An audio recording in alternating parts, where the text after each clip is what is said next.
مرتدي ومصباح نور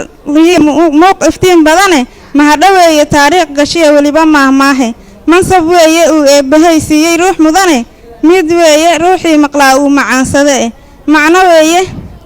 macno waxay samaysaa markay xaraf ku miistaaye maantana waxa igu maaxay baan idin muhiimsiine maqla oo murtida dhuuxayay meel cidla marine munaasabadan uu soo qaban qaabiyay suldaanka guud ee beesha Bimal Afeef oo kamid ah beelaha dega koonfurta ee bartamaha Soomaaliya isla markaana lagu mahadcelinay madaxweynaha koonfur galbeed ee Soomaaliya Cabdicasiis Laftagareen ayaa lagu qabtay magaalada Muqdisho munaasabada ayaa waxa ka soo qayb galay waxgaradka iyo odayaal dhaqameedka beesha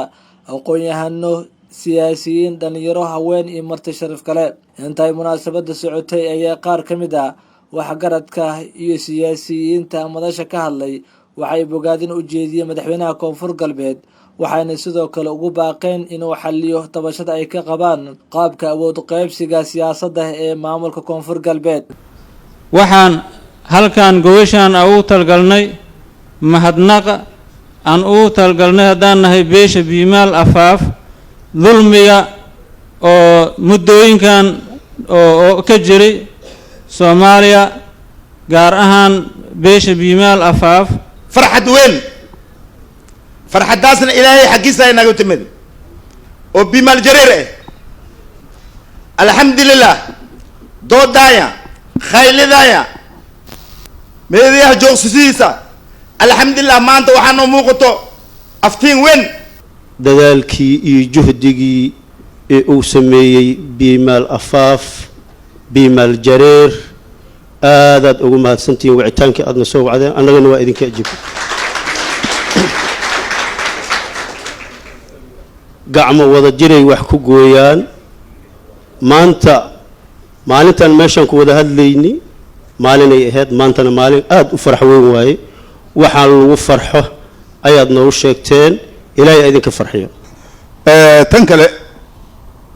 waxa aad iyo aad loo amaanay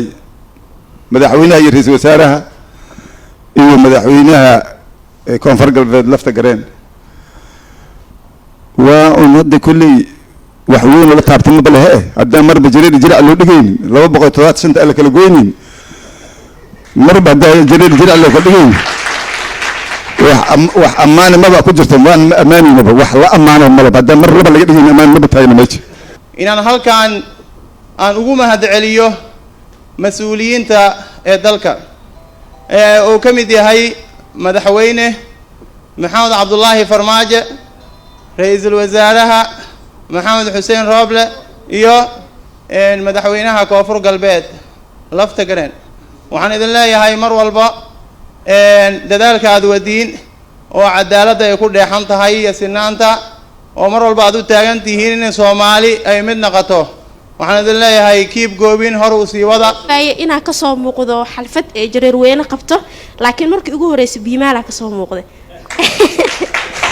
inshallah waa mahadsantihiin indhahayga ma qiyaasi karo aan waxay arkayaan wali way ugu adag tahay jareer inta la eg inaan arko marka runta ka hadlo because kuma soo dhax korin ma ku soo dhax dhalanin waxa waaye laakiin luuqadan xoogaa ayaa la yaabin moodaa sida hore manihi fadhiga waa ka kacanay waxaa aaminsanahay aniga hadda waxaan aad taaganahay 24 saac dhaheeno xuquuqdeena lagu tumanayaa xuquuqdeena lagu tuntamaa aniga jiifnay xafladan oo maanta ugu talgalnay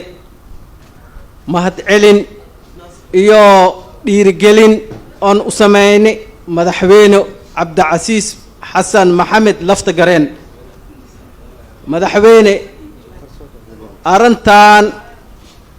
waxaan kugu amaaneynaa wax qabadkaaga aad u qabatay bulshada koonfur galbeed sida u dhan yihiin saddexda gobolba anaga haddaan nahay beesha Bimal khaasatan oo dego jubbada hoose jubbada dhexe shabeellaha hoose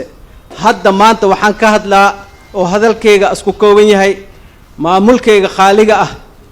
oo waxtarkiisa mudnaantiisa sharaftiisa ayaan maanta inaan u sheeg ayaan ma aragtay xafladan u qabanay mudane madaxweyne Cabdicasiis Xasan Maxamed Laftagareen mudane waa mudan tahay mudane inaan mudane ku dhaho waa mudan tahay bulshadaas ilaahayaa kaa soo dhex doortay annagana maanta inaan garabkaaga naqano ilaahayaa ma aragtay garabkaaga naga dhigi weligaynan ma ka bixi dooni mana ka bixi dooni insha allah waa ku garab taagannahay gobolka shabeellaha hoose khaasatan waxaa dego ummaddan oo maanta hortaada taagan oo ummaddan maanta aan ku hor jeedahay khudbada qabiil walbo aska kooban yahay ma dhahay qabiil hebel midna ma dhahay waxaan kuu sheegaa madaxweyne ummadda oo maanta oo intaan isku keennay ummad aad inay ku garab istaagto oo diyaar u ah waa madaxweyne mudane madaxweyne soo dhawaaw dadaalkaaga meesha aad maanta maraay meel kasii fiican ayaan ilaahay kaaga rajahaa ilaahayna ha ku xafido xilka aad haysidna ilaahay ha kugu garab galo mudane madaxweyne maanta taariikhooyinka aan ku faano reer shabeellaha hoose haddaan nahay reer koonfur galbeed haddeen nahay maanta reer koonfur galbeed 3 gobol aan ka kooban nahay wax aan ku faano ayaad noo dhistay madaxweyne maamul goboleed oo taariikhda aad dhistay oo sameeyay ma jiro mudane madaxweynihii qaranka Soomaaliyeed iyo ra'iisul wasaarihii oo kala daadsan ayaad isku keentay mudane madaxweyne intaas aad noo sameeyay gabagabada munaasabada ayaa waxaa goobta laga akhriyay war-saxaafadeed ka koobnaa dhowr qodob oo laga soo saaray kulmadii ugu dambeeyay ee ay beeshu yeelatay wareen waxaa mahadsan Allah subhanahu wa ta'ala waafajiyay inay qabsoonto xafladan aadka u quruxda badan ee kaga tashanayeen beesha biimaal afaaf ayahooda qodobka ugu horeeya in higsiga ay ka heshay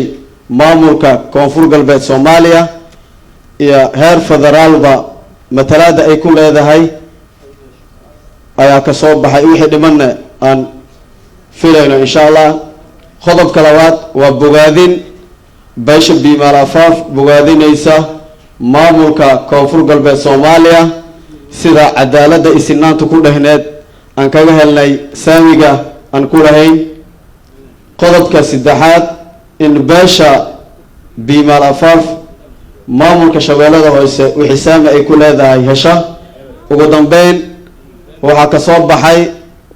saldanada guulihii ay soo hooyisay inta ay shaqeynaysay inta ayaan ku soo afmeeri doonaa warmurtiyeedkii ka soo baxay billahi tawfiiq